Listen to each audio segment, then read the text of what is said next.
révérend pasteur Franck Silva que nous allons accueillir sous vos acclamations, bien nourris, bien aimés.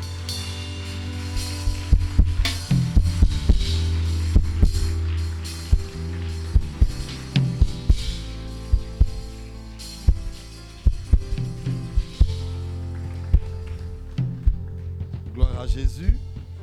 Non, ne t'assois pas. Tourne-toi vers ton voisin et salue ton frère. Salue ta soeur. Tu as vu, non? Il y a longtemps, ça fait au moins une semaine que tu ne l'as pas vu.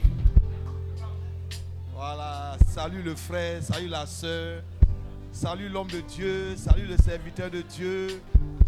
Soyez bénis au nom de Jésus.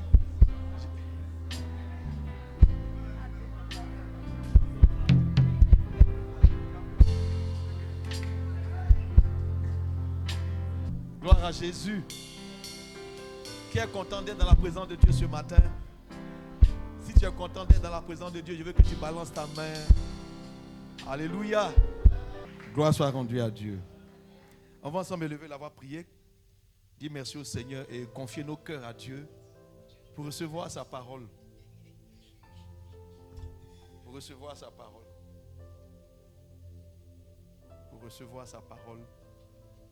Demandons à Dieu de nous donner ce cœur-là. Je veux te dire merci, Seigneur. Je veux te rendre grâce. Ce matin, il t'a plu de nous réunir dans ta maison afin qu'ensemble nous puissions te célébrer. Que nous puissions communier dans un même esprit, un même cœur avec toi, par ton esprit. Et c'est aussi l'occasion pour nous d'écouter ta parole. Je prie au nom de Jésus, notre roi. Père, que tu étends ta main, Seigneur, sur cet enseignement, sur ta parole. Et que cette parole, Seigneur, ce matin nous fasse du bien. Au nom de ton Fils Jésus. Gloire et honneur te reviennent pour tout ce que tu fais chaque jour dans nos vies. Et encore merci, Seigneur, pour ce merveilleux témoignage. Nous croyons qu'aucun autre Dieu n'est comparable à toi. Tu es le Dieu véritable, le Dieu unique, le Dieu tout-puissant et très haut. Et en dehors de toi, Seigneur, il n'y a point d'autre Dieu. Qu'il te plaise de bénir cette parole et qu'elle nous fasse du bien au nom de ton Fils Jésus, notre roi, notre rédempteur. Amen. Est-ce qu'on peut acclamer très fortement le Seigneur? Gloire à Jésus. Gloire soit rendue à Dieu. Et le Seigneur continuera de faire des miracles dans la vie de chacun d'entre nous. Amen. Que Dieu nous aide à continuer à marcher avec lui. Nous sommes en train donc d'enseigner, de donner l'enseignement en ce qui concerne la communion fraternelle, qui est un des piliers que Dieu donc établit dans son Église, dans la vie de ses enfants, de son peuple que nous sommes. Ces 2 derniers dimanches, donc, j'ai essayé de traiter le sens de ce qu'on appelle la famille. La famille, parce que quand on parle de communion fraternelle, c'est les rapports ou les liens qui se tissent entre des personnes qui sont membres d'une même famille spirituelle. Alléluia. Donc on ne peut pas parler de communion fraternelle sans parler au préalable de la famille. Et j'ai pris le temps donc d'expliquer ce que c'est que la famille, de comprendre avec nous que le mot famille en réalité, c'est un mot hébreu, bayit, qui veut dire aussi maison. Quand on parle de famille, on parle aussi de maison. Quand on parle de famille, on parle d'hommes et de femmes, de personnes qui habitent dans un même endroit. Quand on parle de famille, c'est un lieu géographique. Quand on parle de famille, on parle également d'ethnie, de race, de tribu, de clan. Quand on parle de famille, on parle également de descendance, de naissance, d'enfants, d'enfantement. On parle de postérité. Quand on parle aussi de famille, on parle aussi de hiérarchie, d'autorité établie dans la famille. Amen. Et le mot famille dans l'Ancien Testament, c'est bayit, qui est utilisé, B-A-Y-I-T. Bayit, c'est un mot hébreu. Mais quand on vient dans le Nouveau Testament, le mot utilisé pour parler de famille, c'est utilisé 3 fois dans le Nouveau Testament. C'est le mot hébreu patria. Et ce mot ce mot grec plutôt, il est utilisé pour faire référence à celui qui est à l'origine de la famille, le pater. Donc, dans la famille, il y a également la notion d'un père. Et c'est ainsi que père fait allusion d'abord à Dieu, qui est notre Père. Et nous comprenons que nous faisons partie de cette famille. Lorsque nous avons accepté Jésus-Christ de Nazareth. Lorsque tu as donné ta vie à Jésus, tu deviens enfant de Dieu. Et Dieu donc te met dans une famille spirituelle qu'on appelle l'église locale.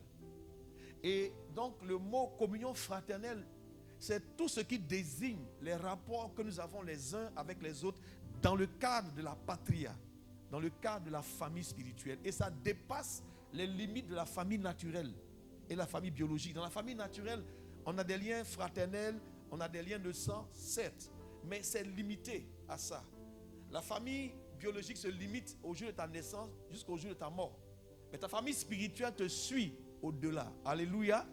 Et ta famille spirituelle est déjà créée devant Dieu avant même que tu ne naisses. Alléluia. Parce que Dieu dit, je te connaissais même avant que tu ne sois formé dans les entrailles de ta maman, de ta mère. Alléluia. Gloire soit rendue à Dieu. Et nous comprenons en lisant la Bible que c'est tellement important. Et malheureusement, on n'en parle pas assez. Ou on n'en parle pas souvent. Et ça fait que les liens qui nous unissent, on n'a pas bien compris. La manière dont on doit réagir les uns avec les autres, dont on doit interagir les uns avec les autres, le type de rapport qu'on doit avoir les uns avec les autres, comme on n'en parle pas souvent, c'est comme quelque chose qui se perd. On a le sentiment que c'est des choses de la maison. La manière dont on vit en famille, ou dans une association, dans une mutuelle, dans un groupe. Non. Les liens qui unissent. Quand la Bible parle de communion fraternelle, le mot qui est utilisé, c'est un mot grec, koinonia. Je crois que je l'ai expliqué. K-O-I-N-O-N-I-A. Koinonia. Et ce mot-là, il faut bien le comprendre. Et je vais essayer ce matin d'élaguer encore, d'enlever encore, d'éclaircir la chose. Alléluia. Que le nom du Seigneur soit béni. On va lire ensemble dans Actes au chapitre 2. Pour bien comprendre cette histoire, il faut comprendre à quel moment l'église est née. Comme nous l'avons dit, l'église a été conçue. Si on veut comprendre ces choses-là, l'église a été conçue à un moment donné et l'église est née à un moment donné. Entre la croix et la Pentecôte, l'église s'est constituée. Mais nous voyons dans Actes au chapitre 1, au chapitre 2 plutôt, le verset 1, la Bible dit que le jour de la Pentecôte, ils étaient tous ensemble dans le même lieu. Répète après moi, tous ensemble. Voilà. Ils étaient tous ensemble, dans le même endroit. Ils étaient en train de prier. Et la Bible dit que soudain, ou tout à coup, un bruit, comme celui d'un vent impétueux, et ce bruit remplit toute la maison, et ils étaient assis. Alors, la réalité, dans cette maison se trouvaient rassemblés, réunis, presque 120 personnes. Amen. C'était des disciples de Jésus. C'était des apôtres du Seigneur et des disciples qui étaient réunis. Le Seigneur était déjà parti. Ils avaient déjà quitté sur la montagne de Galilée. Il est parti. Il leur a dit, attendez, restez à Jérusalem. Restez, attendez, jusqu'à ce que vous receviez la puissance qui vient d'en haut. Jusqu'à ce que vous receviez une puissance survenant sur vous. Vous recevrez cette puissance et alors, vous allez commencer maintenant le travail. Et quand le Saint-Esprit est arrivé ce jour-là, quand Dieu a visité son peuple, nous comprenons qu'ils étaient ensemble. Ils n'étaient pas éparpillés. Alléluia.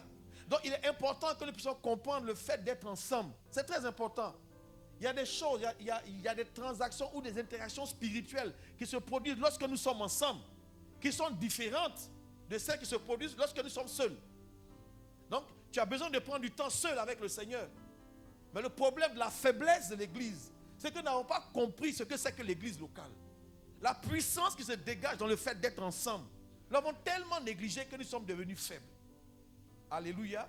Nous comprenons cela quand vous faites un foyer ou vous faites un bûcher, vous faites du feu ou dans un fourneau, c'est plusieurs morceaux de bois que vous mettez ensemble qui constituent donc cette braise, ce brasier ou ce bûcher, plusieurs branches ensemble.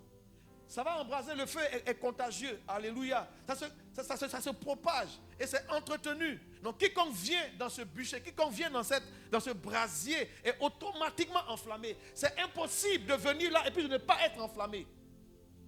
Par contre, lorsque vous retirez une braise et que vous la mettez, vous isolez cette braise, qu'elle est seule dans un endroit, le feu continuera toujours d'être là tant qu'il y a le vent qui souffle. Est-ce qu'on se comprend? Mais il peut arriver Et ça arrive souvent que la braise finit par s'éteindre. Pourquoi? Parce que le feu diminue au fur et à mesure. C'est comme ça quand tu vis seul. Ta communion seule dans ta chambre, dans ta maison, ça va finir par quelque chose va s'éteindre. Mais ce qui est remarquable, c'est que lorsque nous nous retrouvons pour ce même morceau qui s'est éteint, vous reprenez ce morceau de bois, vous reprenez ce morceau de charbon, vous le ramenez dans le fourneau, dans le brasier, vous le ramenez là, automatiquement, il reprend encore le feu. Il est à nouveau enflammé. Donc, comprenons qu'il y a des choses qui se passent quand on est ensemble, qui sont différentes. Alléluia. Quel que soit le temps que tu vas passer seul dans la présence de Dieu, Dieu peut te visiter, mais ce ne sera pas la même chose que lorsque nous nous mettons ensemble. C'est pourquoi, lorsque nous sommes rassemblés, on n'a pas compris c'est quoi koinonia. On n'a pas compris c'est quoi la communion fraternelle. Ce qui fait qu'on peut venir entrer dans cette maison et puis repartir et ne rien avoir reçu. Ça dépend de ce que tu as compris. Et qu'il plaise à Dieu de nous permettre, au travers de cette exhortation, cet enseignement ce matin, d'amener un peu plus de clarté. Que chacun comprenne qui nous sommes à la réalité. Ça va? Alléluia. Ici, quand nous lisons, le Saint-Esprit descend, je vais juste suivre le texte, le Saint-Esprit descend sur les disciples, sur tous ceux qui sont réunis, et les apôtres et les disciples, au même moment, ils reçoivent le Saint-Esprit qui vient sous une forme de langue de feu, qui se sépare, qui descend sur chacun d'entre eux, automatiquement, ils sont enflammés, ils sont embrasés, et chacun d'entre eux est en train de parler de nouvelles langues, donc ils reçoivent automatiquement le baptême du Saint-Esprit, pouf, chacun commence à parler en langue, et ça part dans tous les sens. Vous imaginez 120 personnes dans un endroit qui parlent en langue. On ne sait pas qu'est-ce qu'ils ont dit là-bas. C'était tellement la puissance de Dieu a été telle qu'il y a eu un grand bruit dans Jérusalem. Plusieurs personnes ont été alarmées, ont été attirées. Mais qu'est-ce qui se passe, frère? Quand le Saint-Esprit est dans une communauté, autour, il y a un mouvement spirituel. Il y a un tremblement autour. Les gens sont attirés pour venir voir qu'est-ce qui se passe dans cet endroit quand le Seigneur est vraiment présent. Alors, les gens sont attirés et quand ils viennent là, ils les voient, les disciples sortent, puisqu'ils ne pouvaient plus rester dans la chambre haute. Ils étaient dans une maison, disons, sur la dalle. Ils ne pouvaient plus rester là-bas. Ils ont été poussés par l'Esprit, donc et certains même n'arrivaient pas à supporter ce qu'ils recevaient. Certains ont commencé à dandiner parce que c'était tellement fort. D'autres sont écroulés, d'autres continuent à parler en langue. Donc, c'était comme une sorte de cacophonie. Et tous ceux qui sont venus, la foule qui est venue, ils étaient en train de regarder. Et puis, ils entendent des gens parler dans leur langue. Et on retrouve ça, vous avez vu, on voit toutes les langues. Si vous venez au verset 7, ils étaient tous dans l'étonnement et la surprise. Et ils se disaient les uns les autres. Là, c'est la foule. Et ce sont des pèlerins. C'est des personnes qui ont quitté leur pays pour venir adorer en Israël. C'est des personnes qui étaient judaïsants. Ils croyaient dans la loi de Moïse. C'était des juifs qui étaient expatriés. Ils vivaient ailleurs. Et chaque année, ils revenaient quand il y avait les grandes fêtes. Ils revenaient pour adorer Yahweh. Mais selon le rituel mosaïque. Et donc ils sont venus là ce jour-là. Ils étaient en pèlerinage dans la ville. Mais quand il y a eu ce bruit, quand l'Esprit de Dieu opère, les gens sont attirés. Alléluia. Quand le feu est allumé, la chaleur est telle que ça attire les gens. Le crépitement des flammes est tel qu'il y a un bruit. Même si ce n'est pas physique, c'est spirituel. Les gens entendent, ils ont envie de venir voir. Je vais dire à quelqu'un ce matin, dans quelques jours, des gens vont entendre quelque chose qui vient de toi. Des gens doivent entendre quelque chose qui émane de toi. Je ne sais pas ce que ce sera, mais je suis convaincu par l'Esprit de Dieu que dans les temps qui vont venir, des gens seront attirés vers toi. Alléluia. Est-ce que je parle à quelqu'un? Ça s'est passé dans une maison. Ce n'était pas une communauté, c'était une maison. Quelque chose va se passer dans ta maison. Quelque chose va se passer dans ta maison. Quelque chose doit se passer là où tu habites. Alléluia. Quelque chose doit se passer dans ta maison. Ton amen là n'est pas... Ton amen n'est pas convaincant. Donc donne-moi un amen sérieux. La Bible dit, alors ils ont commencé à se poser les gens, mais ces gens ne sont-ils pas tous galiléens? Mais comment ça se fait que nous les entendons dans notre propre langue à chacun? Et quand vous voyez les langues, Parthes, Mèdes, Élamites, Mésopotamie, Judée, Cappadoce, le Pont, l'Asie, la Phrygie, la Pamphylie, l'Égypte, la Libye, la Cyrène, Rome, les Crétois, les Arabes. Il dit, mais comment les entendons-nous parler dans nos langues des merveilles de Dieu? Alléluia. Ça veut dire qu'il venait de toutes ces différentes régions que j'ai citées. Il venait. Je veux dire à quelqu'un ce matin, Dieu amènera vers toi des personnes qui viendront de loin. Parce qu'au travers de toi, ils pourront entendre les merveilles de Dieu. Frère, Dieu va faire des choses dans ta vie. Mais laisse-moi te dire que quand l'Esprit de Dieu est avec toi, tu ne peux que rendre gloire à Dieu. Tu ne peux que dire merci Seigneur et tu le feras. Dieu attirera des personnes vers toi. Alors, ils ne savaient pas quoi penser. Et puis, ils ont commencé à se moquer. Ça là, ils sont saoulés. Ils sont sous. Hein? Au verset 13. Ils se moquaient et ils disaient qu'ils sont pleins d'un vin doux. Alors, Pierre va se présenter au milieu des 11. Pierre se présente. Parce que c'est à lui que Jésus a dit, tu es Pierre. Et sur cette pierre, je bâtirai mon église. En fait, le Seigneur est en train de dire qu'après moi, c'est toi qui auras le privilège d'être le premier à prêcher l'évangile après moi. C'est ce privilège qui lui a été donné. On ne l'a pas établi chef de quelque chose. Tu auras ce privilège-là d'être le premier à prêcher l'évangile après moi. Mais le Seigneur a dit, tu es Pierre. Et sur cette pierre, il dit, sur cette pierre, je bâtirai mon église. Toi, tu es Pierre, la pierre. Mais moi, je suis le rocher, tu es Pierre. Mais sur ce roc, je bâtirai mon église. Donc, le Seigneur dit que ce jour-là, quelque chose va se passer. Tu vas t'utiliser. Tu vas être le premier à parler. Mais quand tu vas parler, je rassembler quelque chose va se produire ce jour-là. Et c'est ce jour-là, quand il était en train de prêcher, quand Pierre a prêché, que Dieu a commencé par l'Esprit de Dieu à bâtir l'église. C'est quelque chose qui est spirituel. Les gens sont réunis, sont rassemblés pour écouter un message. Vous pouvez lire le texte après. Mais il y a des parties qui sont clés, des parties essentielles. Regardez le verset 22. Il parle de Jésus. Il dit, homme israélite, écoutez ces paroles. Mais si vous vous souvenez, peut-être il y a 2 mois avant cet épisode-là, Pierre s'est retrouvé dans la cour de Caïphe, le sacrificateur, où Jésus avait été arrêté, où on l'interrogeait. Et Pierre était là, il regardait de loin, il était dans la cour, il regardait, mais quand une jeune servante l'a identifié, ah mais je te reconnais toi, tu étais au milieu d'elle, il a dit non, je ne le connais pas. Il a renié Jésus à 3 fois. Alléluia. Mais je bénis le Seigneur que là où il était faible, Jésus est venu vers lui. Il lui a posé la question, Pierre même dit, à 3 reprises, il a répondu, oui Seigneur, tu sais que je t'aime, alléluia. Là où tu es faible, le Seigneur viendra te relever par la puissance du Saint-Esprit et tu continueras à servir le Seigneur. Alors, Pierre va dire, alors qu'il était peureux, alors que Pierre était comme quelqu'un qui avait fui, mais on voit un Pierre courageux au milieu d'une foule de personnes qui ne connaissaient pas. Il a commencé à leur dire, et tous ceux qui l'écoutaient n'étaient pas convertis. Ils étaient venus en pèlerinage à Jérusalem. Non, ils étaient encore dans la loi. Ils étaient encore dans la loi de Moïse. Mais il s'adresse à eux. Et au verset 22, il va leur dire ceci. Hommes israélites, écoutez ces paroles. Jésus de Nazareth, cet homme à qui Dieu a rendu témoignage devant vous par des miracles, des prodiges et des signes qu'il a opérés par lui au milieu de vous, comme vous le savez vous-même. Cet homme, livré selon le dessein de Dieu, selon la préséance de Dieu, vous l'avez crucifié. Vous l'avez fait mourir. Mais Dieu l'a ressuscité en le délivrant des liens de la mort. Parce qu'il n'était pas possible qu'il fût retenu par la mort. Alléluia. Pierre vigoureux, rempli du Saint-Esprit. Je vais déclarer sur la vie d'une personne ce matin.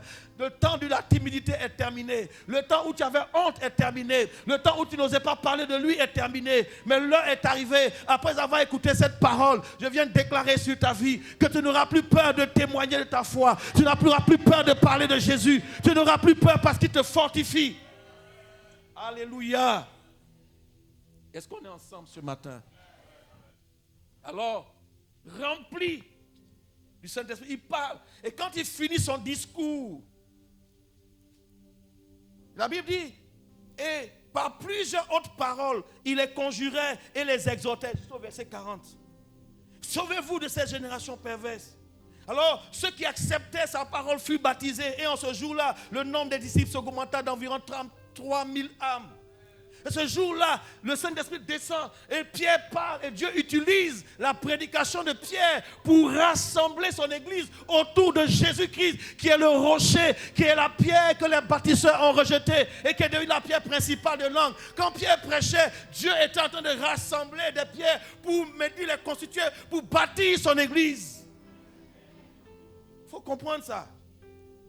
Alléluia. Alléluia. Si nous lisons encore dans 1 Pierre au chapitre 2, la lettre que Pierre écrit plus tard, à partir du chapitre 2, mets-moi, affiche-moi le verset 1, que je lise ensemble. Rejetant donc toute malice et toute ruse, la dissimulation, l'envie et toute médisance. Il dit, désirez comme des enfants nouveau-nés le lait spirituel et pur de la parole, afin que par lui, vous croissiez pour le salut. Si vous avez goûté que le Seigneur est bon, approchez-vous de lui. Approchez-vous de lui, pierre vivante, rejetée par les hommes, mais choisie et précieuse devant Dieu. On voit encore Pierre à une autre occasion qui écrit pour dire aux gens, aux chrétiens, approchez-vous. Alléluia. Il dit, faites quoi? Et vous-même comme des pierres vivantes, édifiez-vous pour former une maison spirituelle, un saint sacerdoce, afin d'offrir des victimes spirituelles agréables à Dieu par Jésus-Christ. Alléluia. Regarde ton voisin et dis, voisin, est-ce que tu savais que tu étais une pierre? Même s'il est petit, ou il est large, ou il est long, même s'il est clair, ou s'il est bronzé, ou s'il est noir, ou s'il est blanc, peu importe. Ce n'est pas l'aspect extérieur, mais c'est la foi que la personne a. En Jésus-Christ qui est la pierre principale que les bâtisseurs ont rejetée, qui est la pierre principale de l'angle. En Christ qui est le rocher des siècles, ce rocher qui suivait Israël dans le désert. C'est Christ que quelqu'un a accepté, dont tu portes en toi la nature de la pierre, dont tu entres directement dans le bâtiment. Alléluia. Et dans le bâtiment, il y a différentes pierres. Il y a des pierres de taille 10, de taille 7, de taille 12, de taille 15, de taille 20. Il y a des briques creuses, il y a des briques pleines, il y a des briques en terre cuite, il y a des briques en ciment. Alléluia. Il y a des briques, il y a toutes sortes de briques. Aujourd'hui même, il y a des briques, il y a même plus de briques, maintenant même des placots. Alléluia. Donc dis à ton voisin, tu as eu une pierre. Alors, qu'est-ce qui va se passer? Il dit, édifiez-vous pour former. Donc le but ici, quand on se rassemble, c'est de s'édifier pour faire quoi? Pour former une maison spirituelle. Et cette maison spirituelle, afin que tu comprennes que dans cette maison spirituelle que nous constituons, nous offrons des victimes spirituelles, agréables à Dieu par Jésus-Christ. Donc lorsque nous nous retrouvons, nous sommes des pierres à la réalité. Vous comprenez l'image? Et rassembler les uns les autres comme ça, il y a un phénomène spirituel qui se produit par la puissance du Saint-Esprit que nous constituons de facto un édifice spirituel. Il y a un bâtiment, le temple dans lequel nous sommes entrés, la maison de Dieu dans laquelle nous sommes entrés. Mais toi et moi, nous sommes des briques, nous sommes des pierres vivantes. Parce que tu as cru en Jésus et que j'ai cru en Jésus, tu es devenu une pierre, je suis devenu une pierre. Le Saint-Esprit nous rassemble, il nous unit. Et ça constitue une maison spirituelle. Ça peut aller? Affiche-moi s'il te plaît Éphésiens chapitre 4, le verset 16. Et quand on lit dans Éphésiens chapitre 4, le Seigneur est en train de dire qu'il a donné, il a choisi au milieu du peuple des personnes qu'il a mis à part, qu'il va utiliser. Il a choisi les uns comme apôtres, les autres comme prophètes, les autres comme évangélistes et d'autres comme pasteurs, et d'autres comme enseignants, docteurs. Pourquoi? Pour le perfectionnement d'un saint. C'est-à-dire que et les saints, là je suis au verset 11, s'il te plaît, je reviens au verset 11. Au verset 11, que tu comprennes qu'il a donné les uns comme apôtres, comme prophètes, les uns comme évangélistes et comme pasteurs et docteurs. Docteurs de la parole de Dieu, ce n'est pas docteur en médecine. Pour le perfectionnement des saints. Ce qui veut dire que tout cela, leur travail, c'est d'amener les chrétiens que vous êtes à marcher dans la sanctification, dans la crainte de Dieu et à faire de vous des pierres vivantes et ensemble à constituer cet édifice-là. Quelqu'un comprend ça? Non, tu ne viens pas ici en vain. Tu ne viens pas ici assister à un spectacle. C'est vrai, nous invitons des personnes. Mais nous, quand les personnes viennent, les personnes doivent venir entrer dans cette maison et découvrir cette maison spirituelle. Est-ce qu'on se fait comprendre? Le nouveau, il vient, il découvre l'environnement. Il y a un temple, il y a des personnes qui sont adorer, mais en réalité, il y a des transactions spirituelles qui se mettent en place pendant que nous prions. Il y a des choses qui se produisent en esprit. Tu vois quelqu'un qui est là, qui tombe un coup, qui est en train de pleurer. Qu'est-ce qui s'est passé? Quelque chose est en train de bouger. Pendant qu'on adore quelqu'un en train de pleurer, tu vois, de toutes ces larmes, des choses se produisent dans la maison. Dieu est présent. C'est quelque chose qui est spirituel. Alléluia. Il dit pour le perfectionnement des saints, en vue de l'œuvre du ministère, nous faisons tout pour que vous soyez édifiés. Nous faisons tout pour que chacun puisse atteindre un certain niveau de compréhension pour rentrer dans l'édifice. Est-ce que je parle à quelqu'un? Pour que tu découvres ton ministère, jusqu'à ce que nous soyons tous parvenus à l'unité de la foi et de la connaissance du Fils de Dieu, à l'état d'homme fait, à la mesure de la stature parfaite de Christ. C'est ce que nous voulons faire, que chacun atteigne un niveau de développement spirituel, un niveau de connaissance, de croissance, de maturité dans le Seigneur. Et nous allons nous donner les moyens de le faire. C'est comme ça qu'on a mis en place ce qu'on appelle l'école pour la croissance chrétienne, pour former les chrétiens, avec 4 étapes. Classe 1, classe 2, classe 3, classe 4. Mais si tu ne t'inscris pas, à quel moment tu seras édifié? À quel moment tu seras bâti? Je rends toute la gloire à Dieu pour tous ceux qui sont inscrits. C'est un processus qu'on met en place. Parce que le but derrière, c'est que tu atteignes ce niveau. Que ce soit prophète, apôtre, évangéliste, docteur, pasteur. Nous, on fait le même travail. Quand tu es malade, tu vas voir un spécialiste. Quand tu as mal à la dent, tu ne vas pas voir un généraliste. Mais quand tu as mal à l'œil, tu ne vas pas voir un dentiste. S'il te plaît, quand ton enfant est malade, tu ne l'envoies pas chez le cardiologue, tu l'envoies chez le pédiatre. Mais tous sont appelés docteurs. Nous sommes tous serviteurs de Dieu, mais chacun a sa capacité. Chacun a une grâce spéciale qu'il a reçue. Mais nous travaillons tous ensemble pour la santé du corps de Christ que vous êtes. Alléluia. Alléluia. C'est le ministère complémentaire des uns et des autres qui produit la croissance. Le but n'est pas que tu sois béni, que tu sois bâti. Ces choses vont arriver. Mais l'essentiel, c'est que tu sois bâti en Christ, que tu atteignes la stature parfaite de Christ, que tu atteignes ce niveau, que tu comprennes que tu dois atteindre ce niveau. Pourquoi? Parce que quand nous nous réunissons, quelque chose se produit. Même si tu ne le ressens pas, ceux qui ont connaissance de ces choses peuvent le ressentir. On atteint ce niveau. Là, je suis en train de parler de l'édifice et des transactions qui ont lieu à l'intérieur. Si tu n'as pas compris ça, tu ne comprendras pas qui est ton frère. Si tu n'as pas compris que lui aussi, il a une brique comme toi. Si tu n'as pas compris que vous deux, vous faites partie du même bâtiment. On n'enlève pas une brique dans une maison pour aller la mettre dans une autre maison. Et c'est ce que nous faisons. Nous déplaçons des chrétiens d'une communauté. Tu es déçu là-bas, tu sors. Tu viens dans cette communauté. Ah, ça ne me plaît pas. Toi seul, tu descends. Tu vas dans une autre communauté. Mais quand on enlève une brique d'un bâtiment, elle s'effrite. Quand on va l'acheter dans un autre bâtiment, elle se fragilise encore. Donc le nombre d'églises que tu as parcouru égale au poids des difficultés. Et ça t'écrase au final. Quand Dieu veut t'utiliser, tu es complètement écrasé. Quant à vous, vous n'êtes pas encore bâti, ce n'est pas grave. Mais un jour, quand vous allez sur un chantier, il y a des briques qui sont encore humides. On n'utilise pas pour le bâtiment. On attend que ça sèche. Il y a des moments que tu vas traverser, des moments difficiles. Il y a des moments d'épreuve. Tu dois d'abord montrer que tu es venu consistant, solide avant de venir t'ajouter dans le bâtiment. Mais nous qui avons une certaine maturité, nous qui avons atteint un certain niveau, on est dans la maturité, on est déjà rempli, on sait ce qui se passe. Tu ne comprendras pas c'est quoi la communion fraternelle tant que tu n'as pas compris ce qui se passe à l'intérieur de cette maison. Quand tu rentres dans une communauté, tu vas simplement voir la communauté, écouter un bon message, avoir un bon moment, mais tu ne sais même pas ce qui se passe. Tu es là, tu dis non, aujourd'hui je n'ai rien ressenti. Je n'ai rien ressenti. Mais tu sais que, en fait, tu devrais dire, je n'ai rien compris depuis que je suis chrétien. Je ne sais pas ce que c'est. Il pense qu'il faut venir ressentir.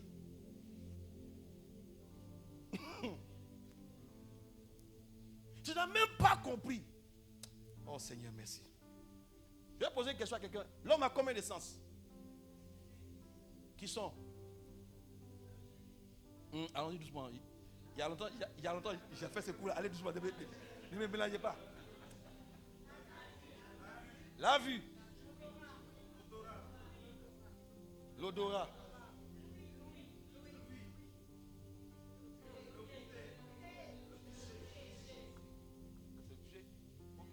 Si vous remarquez, les yeux, la vue,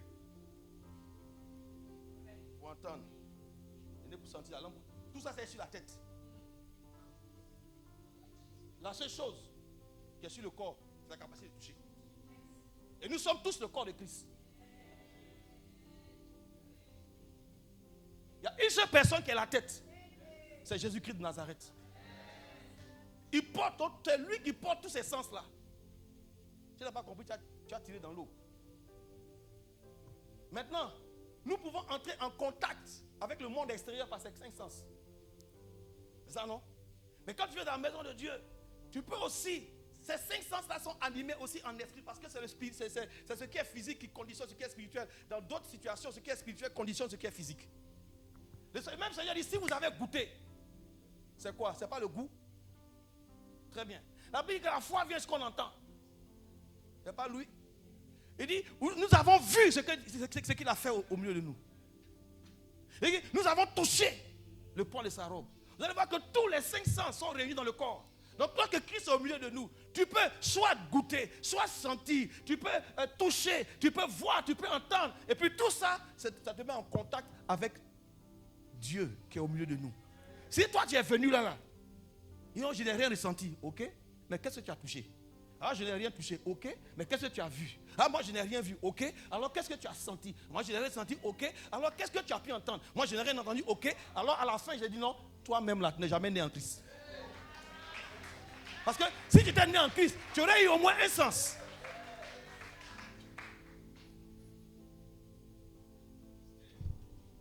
Je n'ai pas senti. Laisse sentir là. Est-ce que tu peux toucher quelque chose? Tu ne savais même pas qu'on touche. Est-ce que tu peux voir? Tu ne savais même pas que tu peux voir quelque chose. Tu ne savais même pas que tu viens aussi pour entendre. Que la même manière que celui qui a senti là, il a ressenti quelque chose, il a touché une réalité. De la même manière, toi, c'est ce que tu entends peut te faire toucher une réalité. Oh, tu n'es pas sourd. Non, tu ne peux pas repartir d'ici, c'est que tu n'étais même pas attentif pendant que la prédication passait. Tu n'étais même pas attentif quand il y avait un cantique.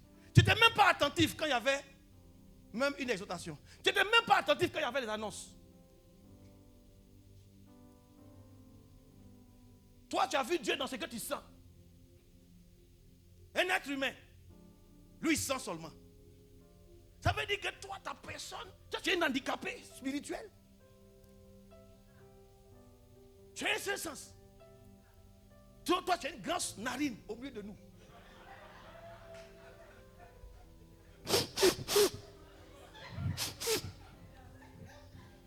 Frère, nous, on n'est pas narine, nous, on est au complet. Parce que Christ est la tête. Parce que ce n'est pas la tête qui marche. Ce n'est pas la tête qui mange.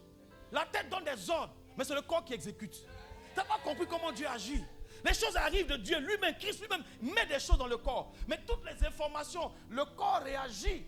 Parce que toutes les informations viennent. Il y a des capteurs qui sortent de notre corps, qui transmettent des informations au cerveau. Et le Seigneur sait quand nous prions, il sait ce que nous vivons, il sait ce que chacun de nous vit. Toutes ces informations remontent à lui. Quand il descend, il donne des ordres. Le corps doit réagir pour que chacun soit satisfait. Le corps doit réagir ensemble. Mais c'est parce que tu n'as pas compris c'est quoi la communion fraternelle. Que quand Dieu est en train de vibrer, quand le Saint-Esprit est en train de vibrer, toi tu ne perçois pas. C'est pas parce que tu ne perçois rien que le Saint-Esprit n'est pas au milieu de nous. Dans simple annonce, nous on peut ressentir la présence de Dieu. Petite annonce. Amen. Il ne faut pas que je m'éloigne du temps. Ça peut aller. Dis à quelqu'un, désormais, je serai attentif. Parce que Dieu peut se manifester là. Mais quand tu n'es pas attentif, tu es en train de dormir pendant que je prêche.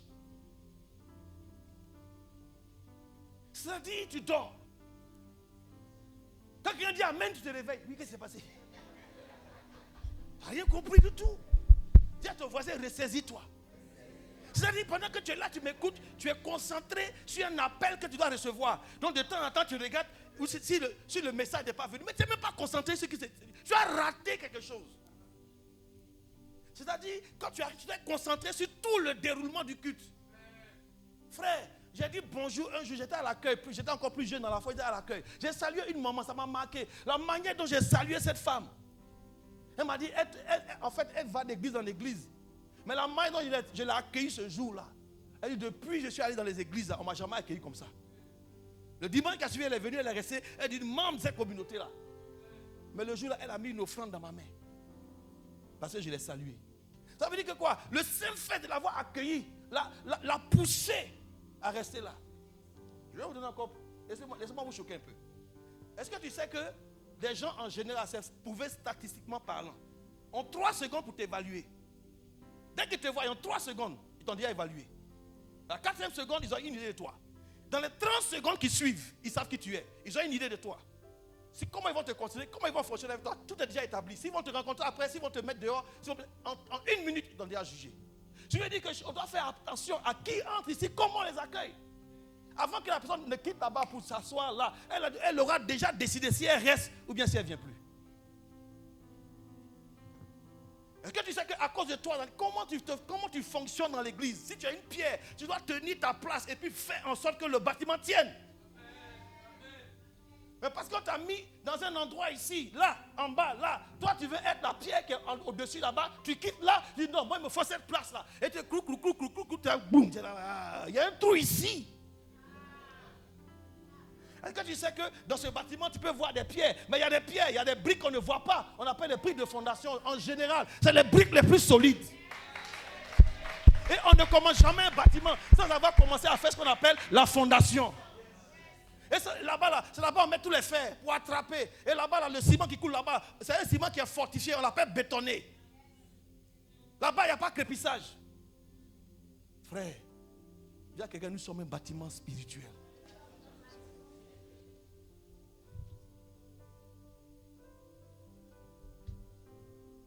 Ok, reviens au verset 16, que je termine. C'est de lui, en parlant de Jésus, et grâce à tous les liens de son assistance, que tout le corps, donc le corps, bien coordonné, et faisant quoi? Et formant un solide assemblage. Nous nous rassemblons, mais nous devons apprendre à nous assembler. Je vais vous donner un exemple. Qui connaît ce qu'on appelle un puzzle? Puzzle, c'est une sorte de jeu là, où il y a une image, et on la coupe en plusieurs morceaux, et ensuite on laisse ça comme ça, en vrac, et on demande de reconstituer. On est d'accord pour ça? Si on dit à quelqu'un, bon, rassemble-moi toutes les pièces du puzzle, qu'est-ce que la personne fait? En général, rassemble-moi toutes les pièces. On va ramasser, on met tout ensemble, on met dans le paquet, puis on range. Mais c'est le puzzle qui est là. Mais tout le fonctionnement, l'image, on ne voit rien. Mais toutes les pièces sont là. C'est comme ça, l'église est devenue faible. Toutes les pièces sont là, mais rien ne se passe. Pourquoi? Parce qu'on est seulement rassemblés. On vient seulement dimanche à l'église et puis on s'en va. On vient seulement dimanche à l'église et puis on s'en va. On vient seulement dimanche à l'église et puis on s'en va. Mais si vous dites à quelqu'un, bon, assemble les pièces, qu'est-ce qui va se passer? Là maintenant, on est en train d'emboîter l'une après l'autre et ça se fait selon un plan directeur. Il y a une image. Ça veut dire que telle pièce ne peut pas être mise à côté. Pourquoi? C'est pas là sa place est de l'autre côté. Et c'est quand chaque pièce est à sa place qu'on voit bien l'image.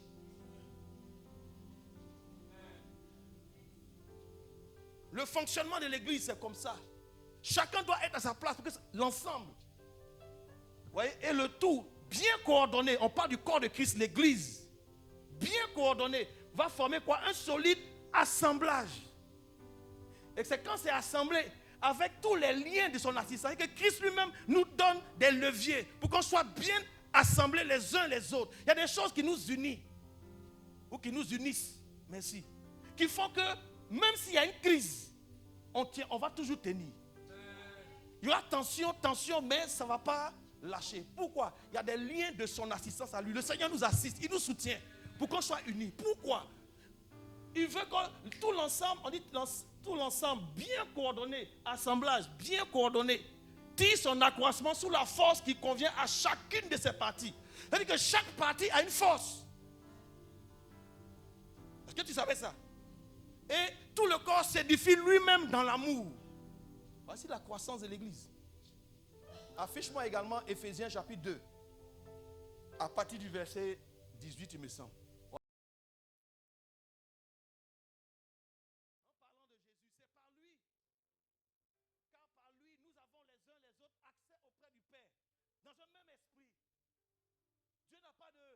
Dieu ne fait pas d'acception de personne.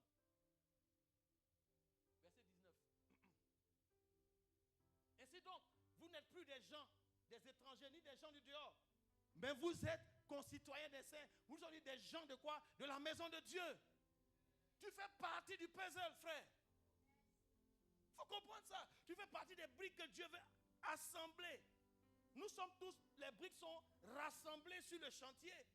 Et ensuite, elles sont assemblées les unes auprès des autres pour former maintenant l'édifice.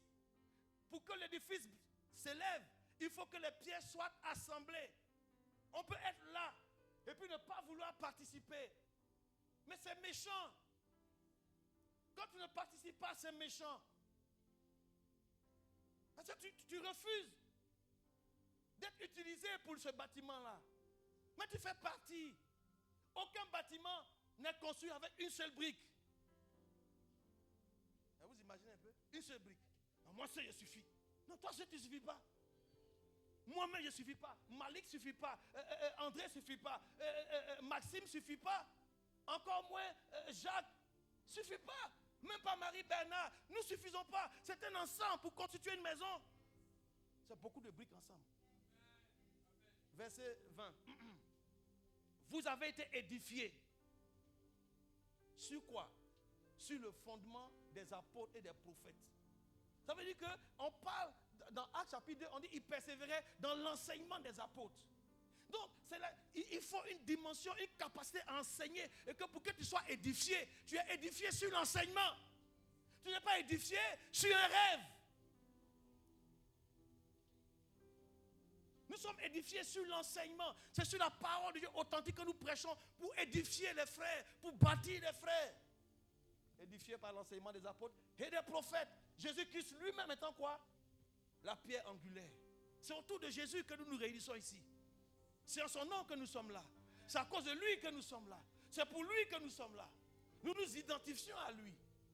C'est lui qui nous a donné d'avoir accès auprès du Père de manière libre. Verset 21. Je termine. En lui, tout l'édifice. Voilà encore une autre place. Tout l'édifice comment? Bien coordonné. Quand on dit un édifice qui est bien coordonné, ça veut dire quoi? Que chacun est à sa place. Ça veut dire qu'il y a un plan. Qu'il y a un architecte spirituel qui est en train de bâtir son église. Les plans là, souvent il donne ça au leader, au pater de la patria. C'est lui qui a le plan. C'est lui qui sait. C'est lui qui détient la vision, le plan là. Quand on déballe un plan, c'est pas tout le monde qui met sa bouche dedans. Sinon on va construire en désordre. Ou bien ce que je dis est faux. Il y a l'architecte, il y a le contremaître, il y a les ouvriers qualifiés qui viennent autour. Et puis on donne des consignes autour du plan. Pourquoi? Parce que ça répond à une structure. Ça peut aller. C'est là pour être quoi? Un temple saint dans le Seigneur. Alléluia. Continue encore. Et en lui, vous êtes aussi quoi? Édifiés pour faire quoi? Pour être une habitation de Dieu en esprit. Ah. Là, il faut comprendre. Il y a ce que toi-même tu deviens en tant qu'individu personnel. Toi-même tu deviens le temple du Saint-Esprit. Est-ce que Paul dit aux chrétiens, ne savez-vous pas que vous êtes quoi? Le temple. Que votre corps est le temple. Mais ce corps-là, c'est Dieu qui l'a formé. Donc on veut pas. Le Saint-Esprit, quand il vient habiter dans ce corps au jour de la Pentecôte, il est déjà descendu, c'est lui qui descend là. Moi, je ne parle pas de ça. Ta communion avec Dieu, lui, il bâtit la recherche l'Esprit de Dieu. Il va venir en toi. Mais quand nous nous réunissons, il y a un autre temple qui est une habitation de Dieu. Quand on dit une habitation de Dieu, ça veut dire que Dieu dit quoi? Il veut venir descendre là, habiter au milieu de nous. Mais chacun doit être où ça? À sa place. Il y a un ordre qui doit régner. Et on sait que notre Dieu n'est pas un Dieu de désordre. Le péché amène le désordre. La concurrence amène le désordre. La rébellion amène le désordre. Et Dieu ne vient pas là où il y a le désordre. Quand la maison n'est pas bien coordonnée, Dieu ne vient pas. Mais ça ne veut pas dire que ceux qui sont là n'ont pas l'esprit. Tu peux avoir le Saint-Esprit à la maison individuellement. Mais quand je viens dans ce rassemblement, Dieu ne peut pas agir. Pourquoi? Parce que ça ne va pas dans le même sens. Ce n'est pas bien coordonné. Mais nous ici là, attends de dire une chose. Vrai là. On est coordonnés même. Et Dieu, regarde-moi bien, nous-mêmes, hein, on est coordonnés. Et Dieu, nous-mêmes là, mission évangélisation, regarde-moi bien, on est coordonnés. Nous-mêmes là, on connaît coordination, coordinateur, tous les coordinateurs, nous on est dedans. Il y a longtemps même, la seule chose qu'on a recherché, c'est de coordonner. Comme le diable, il sait ça là, il va tout faire pour nous décoordonner, pour nous ménager. nous mélanger, la secouer, mais nous on tient bon. Pourquoi? Parce qu'on sait où on va. Il peut enlever, casser les briques, mais il ne peut pas déchirer le plan. Pourquoi? Le plan, c'est dans la vision du leader. Il peut tout attaquer, ce n'est pas grave. Des pierres viendront. On peut encore avoir d'autres pierres. Une pierre peut se briser. Il y en a même des pierres qui sortent du bâtiment. Moi, je quitte ici, je m'en vais ailleurs. Et il y a la pierre, il dit, mais regardez-moi ça. C'est que tu as tout loupé. C'est une maison de Dieu ici. Mais tu vas où? Dans une autre maison de Dieu, mais il y a un plan là-bas aussi. Quand tu es arrivé, ce n'est pas la pierre qui choisit où elle veut être dans le bâtiment. Ce n'est pas la pierre qui choisit où elle doit être mise dans le bâtiment. Aucune pierre ne s'est soulevée d'elle-même pour aller dans le bâtiment. C'est toujours les mains de l'ouvrier qui soulèvent la pierre pour amener la pierre là. Et on regarde d'abord le plan. Laisse-moi te dire que le plan de Dieu est déjà établi. Et toi, tu as ta place dans ce plan. Laisse seulement les mains des ouvriers spécialisés te positionner là où tu es positionné. Je ne demande pas à quelqu'un de faire quelque chose au hasard. Je n'ai jamais fait ça. Je vois toujours où ça s'en va. Je dis, allons ici. Je vois le plan. Alléluia. Quelqu'un peut ne pas comprendre, ce n'est pas grave. Je n'en veux pas. Souvent, je peux soulever une pierre. Mets-toi ici, ça se casse dans ma main. Je le mets en place. Pardon, je sais le construire. Il faut sécher encore. Ne pas encore bien sec. Je vois dans le bâtiment des pierres qui quittent là, qui s'en vont. Une pierre qui coupe pour aller quelque part. Tu fais comment? Il y a tous les efforts que tu fais comme ça. Tu vas où? Dis à toi, tu vas où? Dis, tu sais. Pourquoi? Il veut me mettre en bas. Je vais être en haut. Pierre, où tu vas? Je vais dans une autre maison. Il y a un autre chantier. Tu t'as fait quoi là-bas? Là-bas, là. Moi-même, j'ai choisi où je vais être. Moi-même, là, je vais être en haut. Oh, Pierre, le chantier, là, est loin. C'est pas grave, je vais arriver là-bas. En route, là. Peut-être que tu ne savais pas. Il y a d'expliquer. Il y a les voleurs de pierres. Non? Les pierres qu'on trouve au bord de la route, là, on pense à faire gravat. Les pierres qui ne sont pas sur chantier ne sont pas surveillées. Maintenant, quand quelqu'un veut remblayer chez lui, il ramasse ça où? Ce qui est au dehors là. Qu'est-ce qu'il fait avec? Il casse, fait un morceau, puis on jette quelque part, on coule, puis voilà. En te promenant quoi? Où tu vas, Pierre? Il y a longtemps on t'a ramassé déjà. Donc il y en a qui reviennent en gravat, morceau. Quand tu regardes, tu dis, ben, nia. Et je dis, pardon, je reviens. Où j'étais là, je voulais être en haut là-bas. Ils m'ont dit, non, je reviens. Non, nous, on te prend, mais cette fois-ci là, écoute-moi bien. Comme tu as cassé, morceau, quand tu viens, nous on te prend et puis on t'écrase.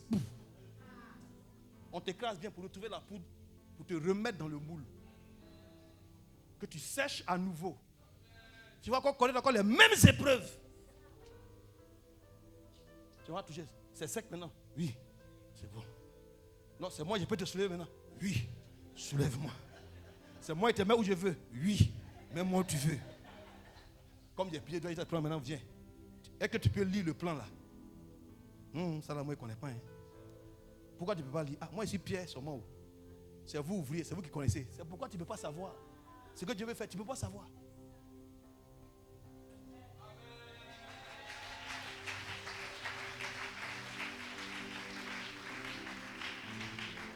Alléluia, je vais m'arrêter là.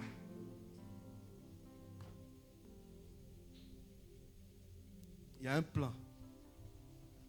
Il y a un plan. Un plan bien établi. Il y a des ouvriers que Dieu a mis à part pour ça.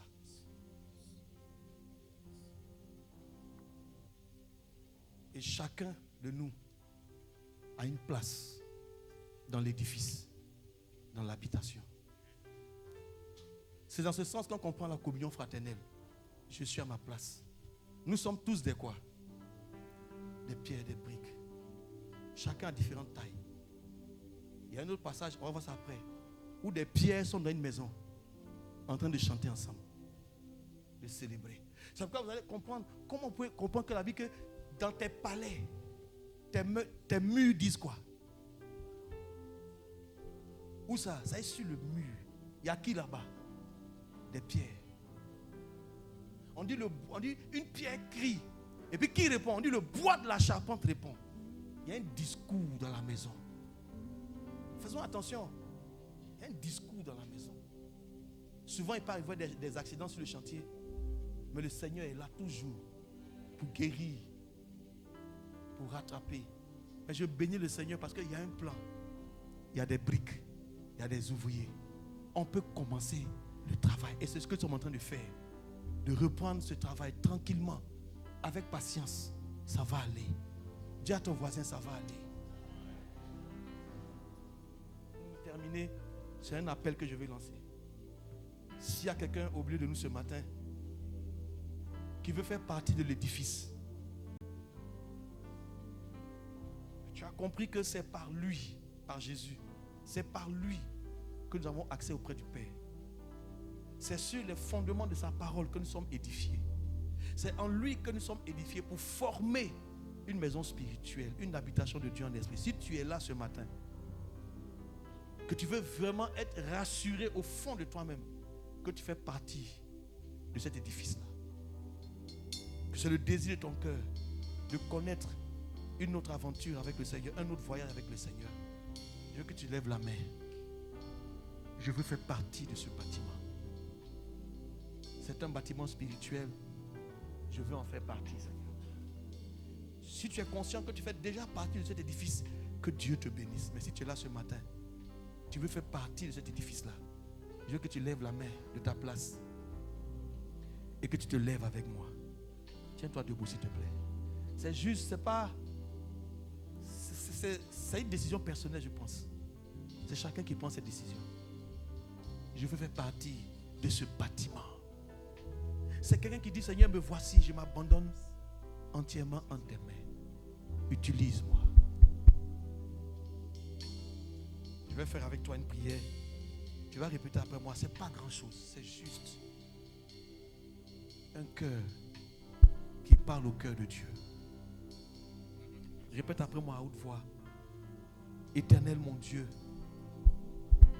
mon Père qui est dans les cieux, je sais que tu es l'architecte et le constructeur de la maison de Dieu. Mais ce matin, j'ai compris que Jésus-Christ, ton Fils, est la pierre angulaire. Jésus-Christ est la pierre principale.